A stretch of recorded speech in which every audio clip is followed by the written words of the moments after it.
New York City football community, get your popcorn, because we're about to get into it. Off the Grid is going to be something like you've never seen before. Yeah, Off the Grid, stand up.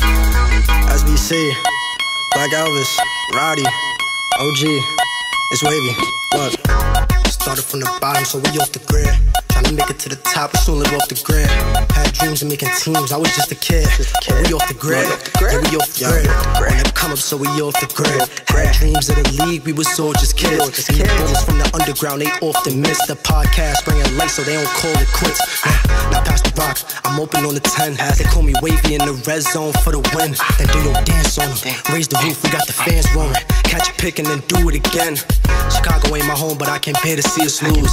Playing rough like Emmitt Smith, I'm bringing 22s. I move smooth through the traffic like convertibles. Try to play me man to man and I'ma have to prove you. Look good, feel good, play good. Only talking prime time, I need to pay good. Was more than just a game, we wasn't from the same hoods. The ball kept us off the block, had to try to remain good. Started from the bottom, so you know we off the grid. Trying to make it to the top, so we live off the grid. Had dreams of making teams, I was just a kid. Oh, we off the grid? Yeah, we off the grid. Yes, yes, yes. Season 3, we are back. It's been a minute. What you been up to, kid? It has been a good minute. We haven't done this in a long time, but I'm happy to be here. I've been at school trying to figure out the lacrosse thing, but Catholic high school football is back, so it's time to talk about it. It never left. We have some slight modifications. Our road dog, the commish. He's not here no more, but he's still here. He's taking his talents to the production side of the show, so he's doing that behind the camera work. But we'll get his face up here soon. Don't worry. I'll Definitely. get him up here. Soon come. He'll be back. So, interesting landscape. The beginning of the Catholic High School League season for the 2023-2024 season. Some old usual suspects, some new people of interest. What are your thoughts on the opening of the season? Talk a little bit about just the concept of Week 0 and leading up into the first week that just passed. Yeah, I think that, you know, even us being able to look at that Week 0 and understanding that that wasn't the actual starting of the season, having teams being able to play out-of-league games before getting that first in-league game is probably important for a lot of those teams.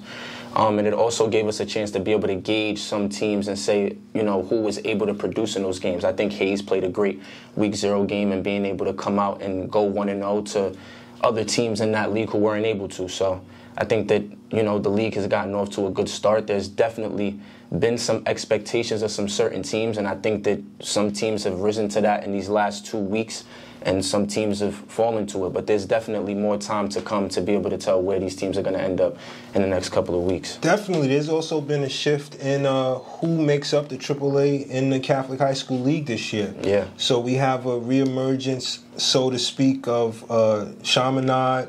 You also have Kellenberg, which to me, Kellenberg as a program took a lot of the early season non-league games from, you know, higher level opponents over the course of the year. So I'm glad to actually see them in the AAA. Yeah, I think other than those two teams, the other team that's a surprise for me is just Holy Trinity. I don't think even when I was there that I seen that team in the AAA, but I think that being able to allow teams that are in the double or single A to be able to work their way up to try to be in those competitive leagues is a great thing. So even right now, like Holy Trinity is going through both of their Week 0 and 1, and they're number 4 right now. So some pretty interesting games. One of the things that I like is, again, you have some fresh faces, some usual suspects. I like the close game between Farrell and Stepp. That's something that most people probably didn't anticipate. As a coach, I like it because it means that the league is going to be competitive this year. I don't know. What's your take on that game? Yeah, I'm not going to say that I was going to be quick to say that I don't like it. And I think it's because of that close score, because when you look in this 21-16 game, you either say that Stepanek's defense or offense couldn't do what it needed to do, but, you know, I would have assumed that their offense would have maybe scored more, or that their defense wasn't going to allow them to get within 4 or 5 points of their offense. But I think that goes to your point, like having teams like Farrell and Holy Trinity who, you know, are competitors in the league. They might not be those top dogs, but everybody's searching for a playoff spot or a championship spot. So when you're able to, maybe not get a win, but get within 5 points of a team who's been in the championship the last 5 or 6 years, I think that's something to, tap yourself on the back for. A team that we talked about with a lot of regularity over the course of the last few years was Iona. Iona draws Chaminade in the first round. Much more lopsided contest, 31-7, I believe. But then even back to your point, like, that's a team who, structure-wise, you think that they're going to come into that game and be on their P's and Q's when it comes to being technical in their footwork and how they run their plays. And then you get a talented team like Iona where their offense is that powerful and they can score 31 points and just leave them with 7. So, well, I mean, it really boils down to the fact that the season is a long process. It's roughly, an 8-week process, and anything can happen over the course of those 8 weeks.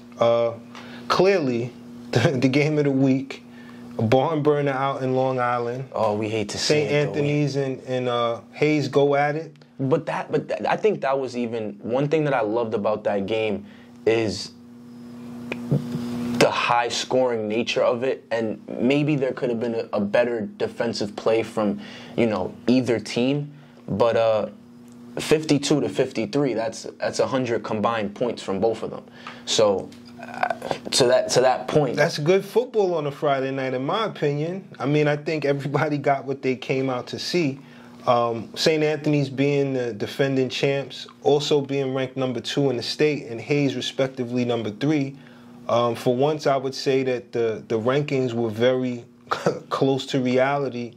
1-point contest in regulation, and a really a clinic for the OCs. I don't know so much for the defensive coordinators. Yeah, but. And then even when you think about, like, Hayes didn't do well last year, and being able to go into that team's home field where they just won a championship and being able to keep that game a high-scoring game, and not only a high-scoring game, but Hayes was losing in that game at one point and being able to, like, claw back and have big plays and passes and runs and defensive stops that allowed them to get back in that game, speaks to the point that not only are those other teams who are on the back end of the standings, but teams like Hayes and Farrell can, compete with those top dogs and be able to make dogfights out of these games.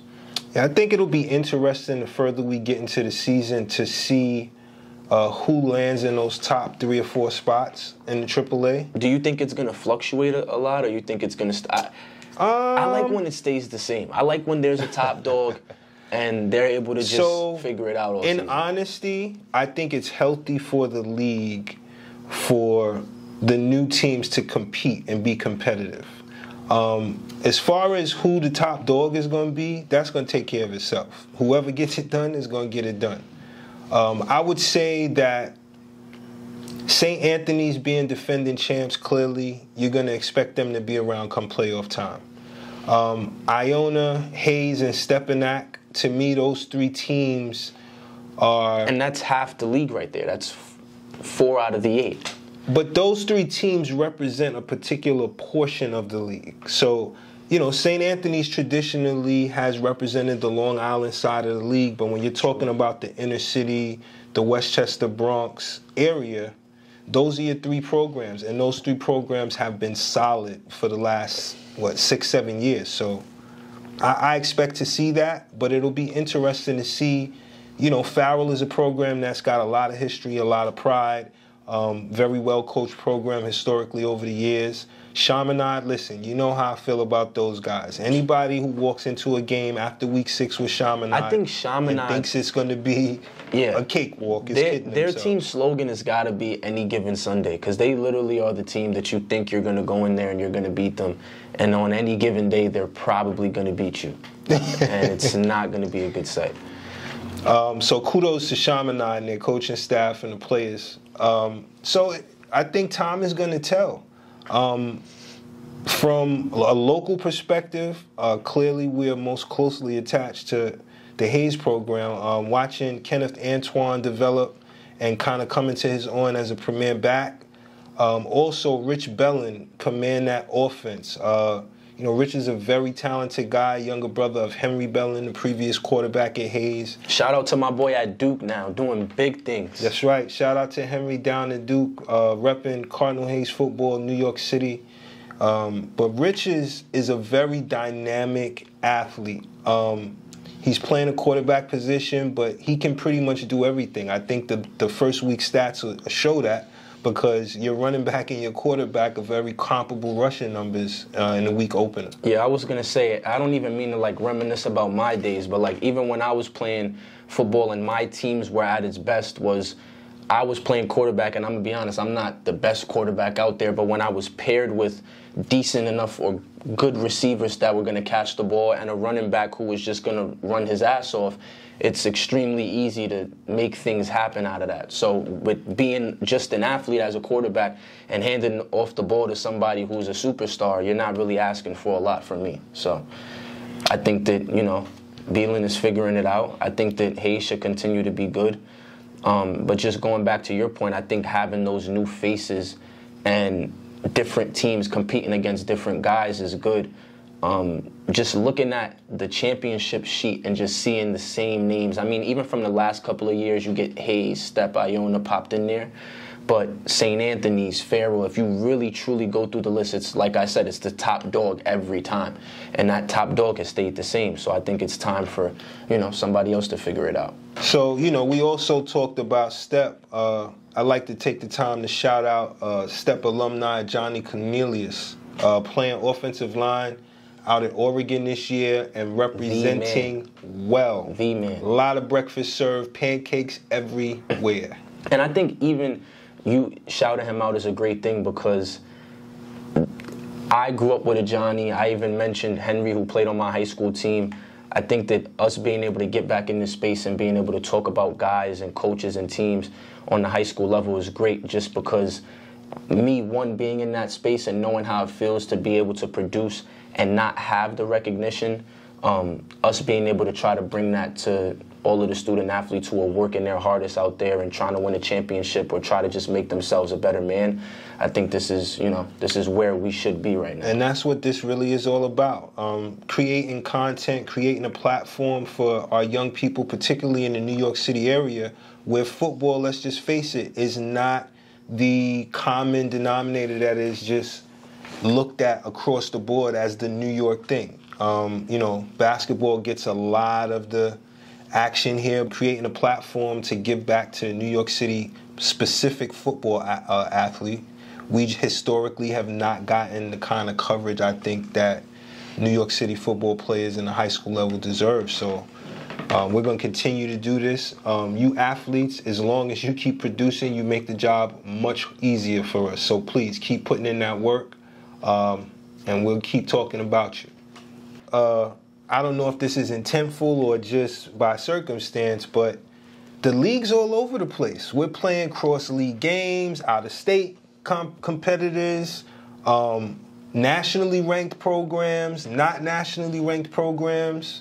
What do you think about that? I'm all for it. Like, I'm for the exposure, for the competition, the talent aspect. Like, when I was in youth and I was able to travel to different states to go play different teams, I was hyped about it. I just don't like the structure or the format, the way that they're doing it. I think that those teams that are in that AAA should play each other all at the end of the season.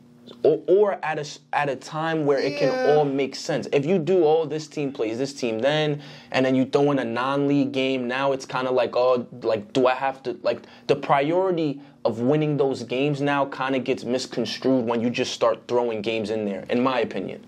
Well, here's my thing. If it's on the schedule, you got to be trying to win it. Whether they're in your league, out of your league, you got state rankings in play now. If people in New York City are really trying to be serious about the national program conversation as it relates to football, you're going to have to get this. And I think the next thing to do after that is then, right, you say, let's go out of state or out of league.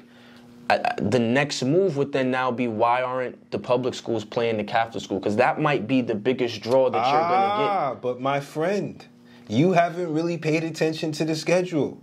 Now, we haven't seen it necessarily happen where E. Hall... No, but that's what I'm talking about. If you're playing a public school who's out of league, that's cool. But if you're not playing the guy who's the champion of the public school, or the guys who are going to be the good teams, then what is the point? Because even that, if I'm going to go out of state and play the nationally ranked game, I'm not just going to go play any high school in any state. I'm going to find the best competition and play it. That's my only thing. In New York City, if we are striving to make New York City football and athletes better and get, more publicity for the sport or whatever it is that we're trying to do, why not start here?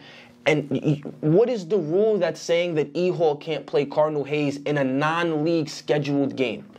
There's no rule that says it can't happen, and I believe that it will happen. I'm going to take a little jab. This microwave era that you young people come from, you want it instantaneously. If it can happen, I don't see why not. Tell me that the schedule this year has not come light years away from where it used to be. My second point, you have to play people when they have an opening in their schedule. So for you to think... the opening.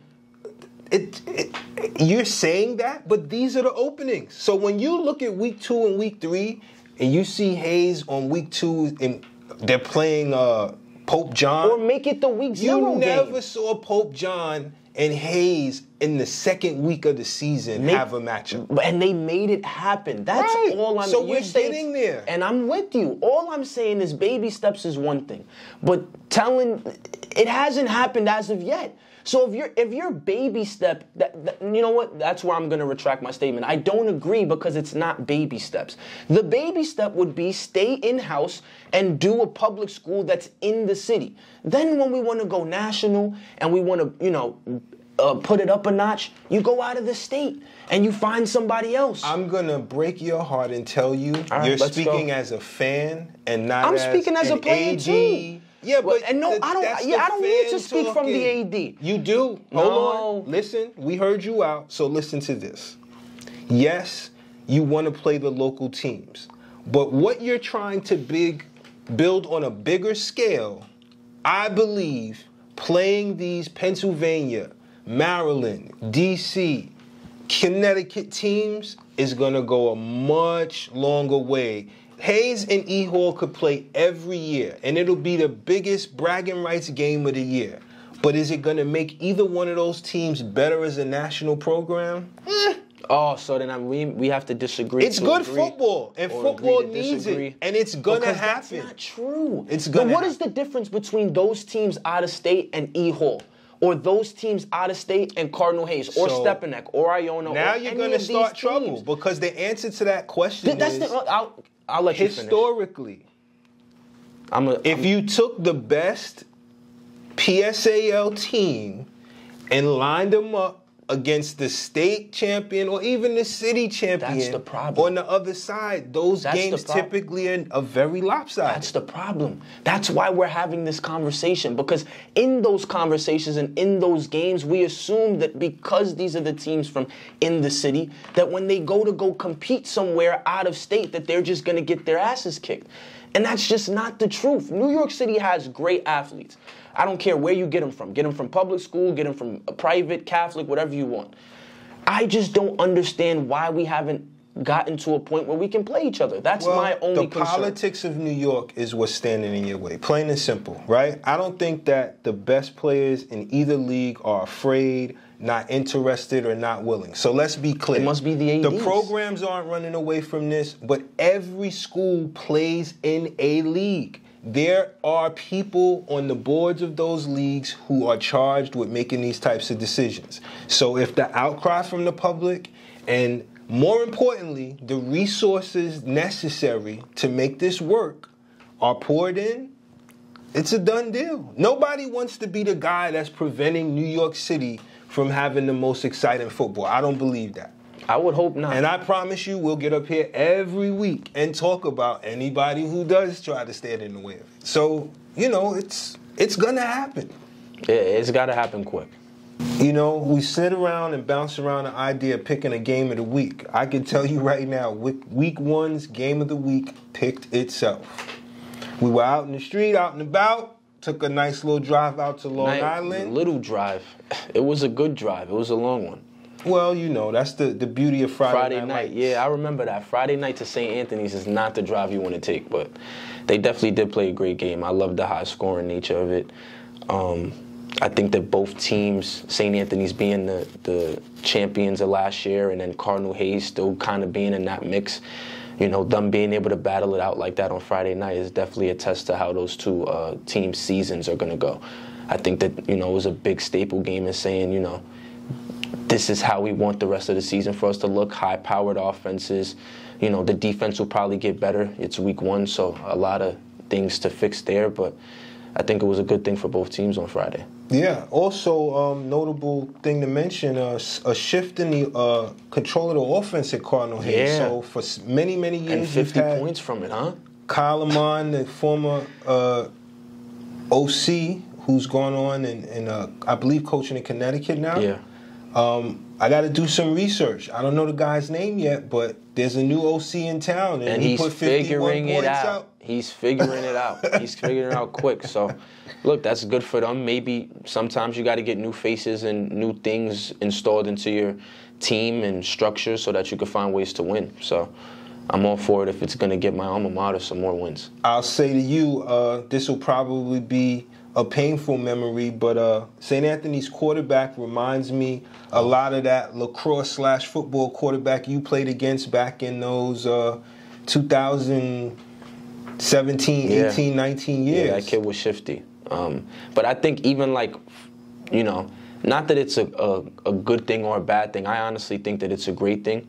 But, you know, things like lacrosse or baseball or basketball, being able to have that dual sport threat as an athlete is great, because that kid definitely, you know, played better as a football player because he was a lacrosse player. So I think that it's, you know, whether you play lacrosse or baseball or basketball, try to get those different skills to be able to give you that extra edge on the field, whatever it takes. Definitely. The receiver core at Hayes, always a lot of speed and danger in that shed. Cleveland with a couple of head taps on Friday. He's jumping up and getting the ball. He's a freakish athlete now. I think clearly the diving into the end zone play of the game. Oh, yeah, that was no good. And, you know, my comments came emotionally. I understand as a player that, you know, when you score, you want to celebrate. I think as a fan, when you think about having those 2 penalties for Hayes, like that might have been a difference in winning or losing that game by 1 or 2 points, right? You get 15 yards tacked onto a kickoff. You give St. Anthony's a 50-yard field to work with, and, you know, it's see you there from that point. So, you know, just being able to clean those things up. Like I said, it's week 1, so some of those things are going to happen. Yeah, and I mean, these 2 opponents, I'm sure to some degree, play cute with one another. They know that they expect to see each other at some point during the playoffs. So week 1, you want to be somewhat conservative. But they weren't that conservative based on the final score at the end of that game. So, I mean, it was a goodie. I think that the standard or the bar definitely is set on what type of Friday night game we expect to see and what a Friday night game should look like. Or what to expect, period, right? I think that, you know, having such a lopsided matchup in the sense that, like, you know, Hayes was at the bottom of the tier last year and St. Anthony's was at the top. It leaves a lot of room for those middle teams to figure out who they want to be. And, you know, for a 53, 52, or whatever it was game, having that high-scoring game between those lopsided opponents means that, like you said, the league is taken into different gears, and, you know, it's up for the taking for anyone. So it should be exciting. The one thing I'll add, the thing that is annoying you the most, I believe will lend itself to better football in the Catholic High School League. So after week 1, playing a non-league game, Cardinal Hayes then gets the defending champs week 2. Well, guess who they got on the schedule for week 3? Pope John from New Jersey. This is another ranked program, typically a really good program. So not sure what they're looking like this year, but I'm expecting 3 weeks of really good football. And look, I don't know if any other players watching can attest to it. My mindset as a player is just like, if I'm gonna play my first week out of league game, and you know the opponent is a little mediocre, I get that win, and now, like you said, I'm playing the defending champs, and now I have another hard game, and then you go back to maybe this game is now easier, and the fluctuation for me as an athlete throws me off. But also, to your point, there's also a point where your mind just has to go to every game you have to win, no matter out of league or in league. You put them on the schedule, get this work. Yeah, Let's go. I hear you. Well, it's almost that time to wrap it up, pack it in, but not for long, man. Shout out to the commission again for coming up with the brilliant idea and let the old man and the young squire go at it. Yeah, I'm going to be honest. Battle of opinions. I don't think anybody else is doing it, at least not on the high school football level. So, you know, somebody's got to do it. Way to be first movers. That's what I'm talking about. Somebody's got to do it. Last name is Wilmoth. It happens for a reason. Oh, that's my guy. Look, we're grateful to be back. I'm happy to be back. You know, being at school and having those things to do, sometimes it brings me away from this, but I'm happy that I was able to set a time aside. Like you said, shout out to everybody who's, you know, made this possible and going to continue to make it possible. Continue to like, share, subscribe, watch on Instagram and YouTube, and we'll keep giving you the content that you're looking for. Absolutely. Also, big shout out to our big bros in the game, Elvis and Broadway Eric Jones. Yeah. Bottom to the Top Sports on ESPN. Doing it the right way. I'm telling you. You can't say no more about that. We're looking forward to seeing you guys next week. A lot more football to talk about. See you then. New York City football community, get your popcorn, because we're about to get into it. Off the Grid is going to be something like you've never seen before. Yeah. Off the Grid, stand up. SBC, Black Elvis, Roddy, OG, it's wavy. Look, started from the bottom, so we off the grid. Trying to make it to the top, we soon live off the grid. Had dreams of making teams, I was just a kid. We off the grid, yeah, we off the grid. On the come up, so we off the grid. Had dreams of the league, we was all just kids. These bulls from the underground, they often miss the podcast, bringing light so they don't call it quits. Now pass the rock, I'm open on the 10. They call me wavy in the red zone for the win. Then do your dance on them, raise the roof, we got the fans roaring. Catch a pick and then do it again. Chicago ain't my home, but I can't bear to see us lose. Playing rough like Emmitt Smith, I'm bringing 22s. I move smooth through the traffic like convertibles. Try to play me man to man, and I'ma have to prove you. Look good, feel good, play good. Only talking prime time, I need to pay good. Was more than just a game, we wasn't from the same hoods. The ball kept us off the block, had to try to remain good. Started from the bottom, so you know we off the grid. Trying to make it to the top, so we live off the grid. Had dreams of making teams, I was just a kid. Oh, we off the grid? Yeah, we off the grid.